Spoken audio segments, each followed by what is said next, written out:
साथियों, एक बड़ी पुरानी कहावत है कि हमेशा बुरे काम का बुरा नतीजा होता है। इंसान कोई गलती करता है, कोई गुनाह करता है तो पहले 10 बार वो सोचता है और अपने बचने के सारे उपाय कर लेता है।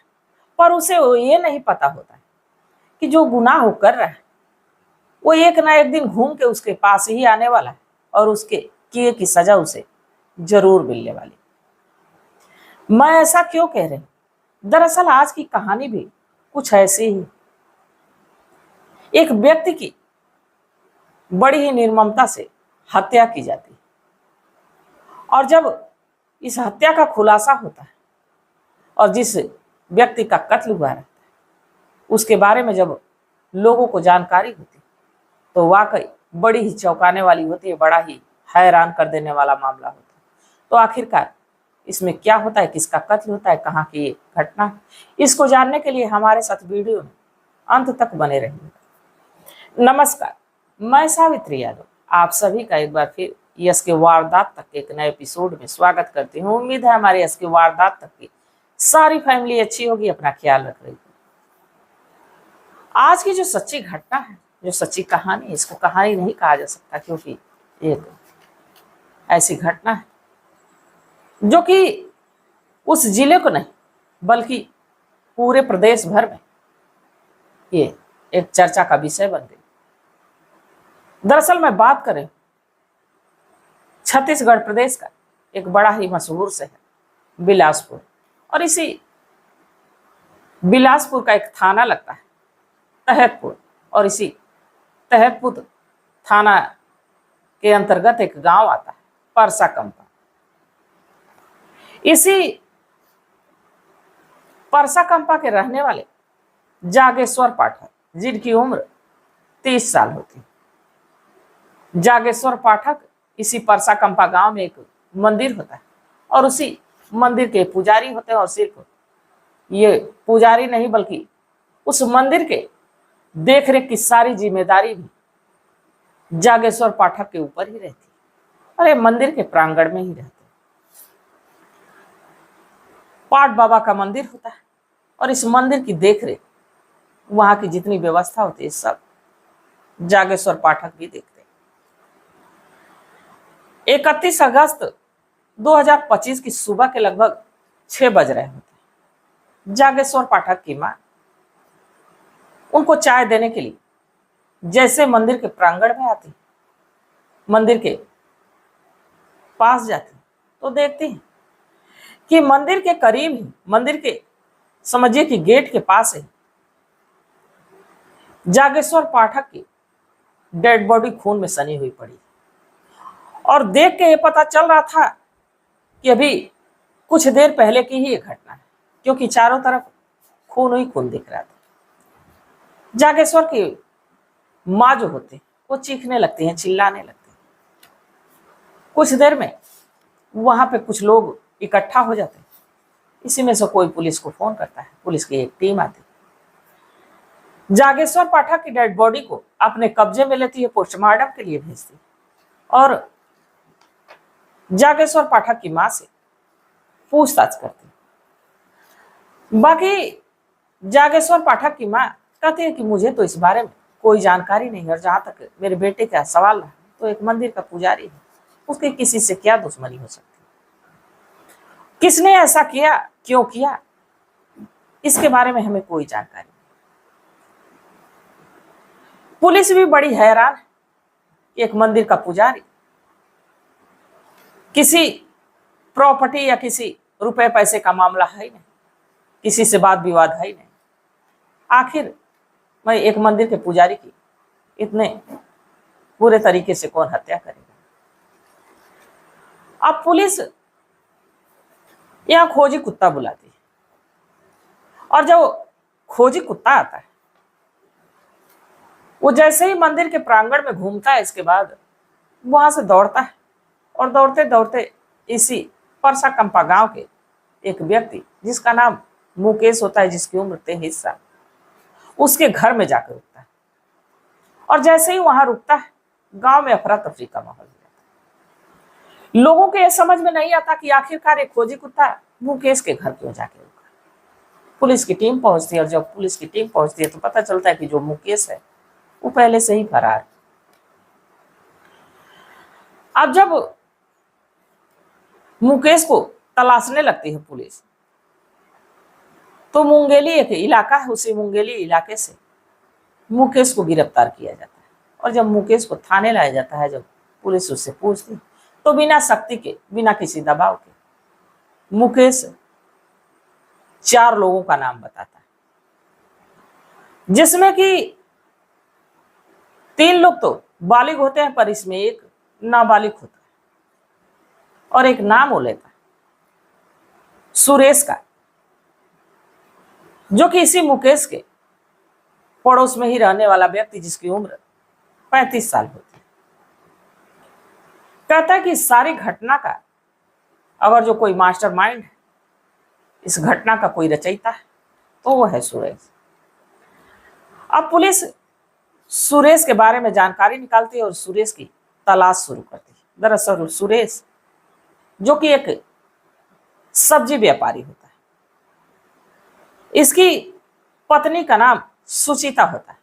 दरअसल सुचिता जो ये बदला हुआ नाम, क्योंकि इसमें नाम बताने से मना किया गया। ये जो सुरेश की पत्नी सुचिता होती है और ये सुरेश सब्जी का व्यापारी होता है, दोनों मिलकर मंदिर के प्रांगण में ही कुछ जमीन रहती है जिसपे इस सब्जी का उगाने का काम करते हैं और यहाँ दोनों अक्सर मंदिर के प्रांगण में ही रहते। धीरे धीरे समय गुजरता है।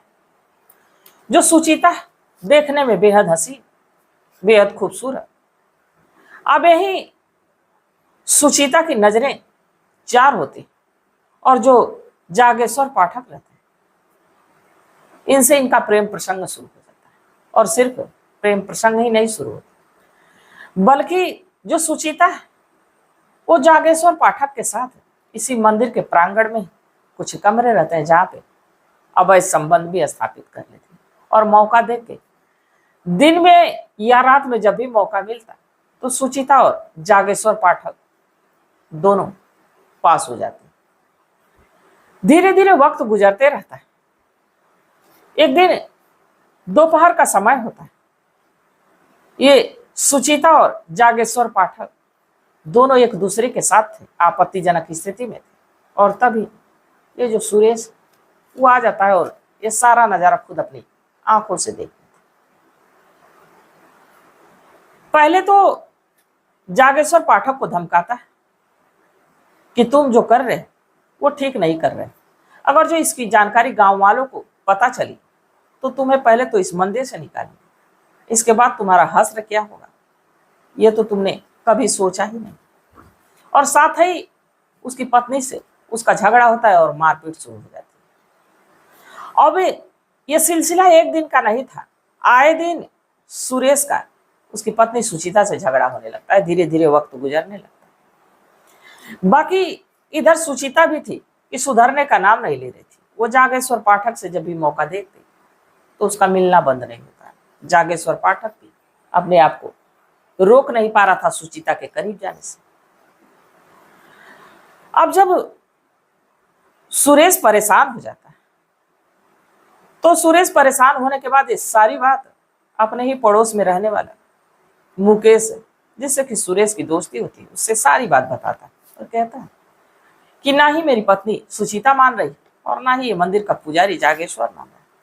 इस पे मुकेश कहता है कि इसमें सोचने वाली क्या बात है, इसकी उपाय कुछ कर दिया जाए। अब यहीं से प्लान होता है और इस प्लान में ये जो मुकेश है ये 3 और लोगों को शामिल करता है, जिसमें कि 3 तो बालिग होते हैं पर एक नाबालिग होता है। एक का नाम हेम कुमार, उम्र 26 साल, ये चकर भट्टा का रहने वाला होता है। दूसरा धनराज, जिसकी उम्र 21 साल होती है, ये सिगिट्टी का रहने वाला होता है। और एक नाबालिग होता है और एक स्वयं मुकेश होता है। और जो व्यक्ति होता है सारी चीजों का मास्टरमाइंड वो सुरेश होता है। ये सब अपने प्लान करते हैं और जैसे ही 31 अगस्त का सुबह सुबह लगभग 4:30 से 5 बजे का वक्त होता है, मंदिर के प्रांगण में जाते हैं और जाके जागेश्वर पाठक से कहते हैं कि दरअसल हम लोग गाड़ी नहीं लिए, उसका पूजा कराना है। जागेश्वर पाठक कुछ पूजा की सामग्री लेता है और सीधे वो मंदिर से बाहर गेट पे आता है और जैसे ही मंदिर के बाहर आता है, उसके सिर पे लोहे के राड से ये वार करते हैं और इतना मारते हैं कि जब तक जागेश्वर पाठक इस दुनिया को छोड़ के चला नहीं जाता तब तक ये लोग पीटते रहते। जब इनको यकीन हो जाता है कि अभी मर चुका है तो वहां से सारे लोग फरार हो जाते हैं और उनको ये पता रहता है कि सुबह सुबह का वक्त है, यहाँ सीसीटीवी कैमरा कोई है नहीं, कोई गांव का व्यक्ति इतनी सुबह आया नहीं, किसी ने देखा नहीं, तो हम लोग कभी पकड़े नहीं जाएंगे। बाकी उन्हें ये नहीं पता होता कि एक ना एक दिन ये गुनाह हम लोग के सामने आने वाला है। अब इसी मुकेश के तहरीर पे सुरेश की गिरफ्तारी भी होती है और बाकी इन तीनों की भी गिरफ्तारी होती है। और जब सुरेश की पत्नी सुचिता को बुलाया जाता है, पुलिस जब उससे पूछताछ करती है तो सुचिता इस बात को एक्सेप्ट करती है कि हाँ, उसका जागेश्वर पाठक के साथ कई सालों से प्रेम प्रसंग था, उससे मिलती जुलती थी और वो तो उसके साथ रहना भी चाहती थी। अब ये सारे आरोपी तो जेल के सलाखों के पीछे अब कानून तय करेगा कि इनको कौन सी सजा मिलेगी। इस कहानी को सुनाने का मेरा उद्देश्य ये नहीं था कि किसी की भावनाओं को ठेस पहुंचाया जाए, किसी को आहत किया जाए, बल्कि बस इसलिए कि लोगों को जागरूक किया जाए, लोगों को सचेत किया जाए। तो इस घटनाक्रम पे आप लोग क्या सोचते हैं, आप लोगों की क्या सलाह? जो जागेश्वर पाठक एक तरह से मानिए तो पाठ बाबा के मंदिर में रहता था, अपनी छवि को गंदा कर रहा था, जिस कृत्य को कर रहा था किसी और की पत्नी के साथ, किस हद तक गलत था, जो उसके साथ हुआ क्या सही हुआ या गलत हुआ। जो वहां के गांव वाले हैं बड़े आक्रोशित हो जाते हैं और कहते हैं कि ये जो मंदिर के प्रांगण में हुआ, भगवान के दरबार में हुआ, यहाँ पे एक पुजारी की इतनी बुरे तरीके से हत्या कर दी जाती है, आरोपियों को कड़ी से कड़ी सजा मिलनी चाहिए। तो क्या जो आरोपी उनको कड़ी से कड़ी सजा मिलनी चाहिए उनके गुनाहों की जो उन्होंने किया, या जो ये जागेश्वर पाठक वो भी तो एक तरह से गुनाह कर रहे थे, क्या उनके साथ जो हुआ वो सही हुआ? तो आप लोग जो भी आप लोगों की राय होगी, आप लोगों की सलाह होगी, कमेंट सेक्शन में जरूर बताइए कि आप क्या सोचते हैं, क्या चाहते हैं। और दूसरी बात कि आप लोग कहां से वीडियो को देख रहे हैं ये भी कमेंट जरूर किया करिए।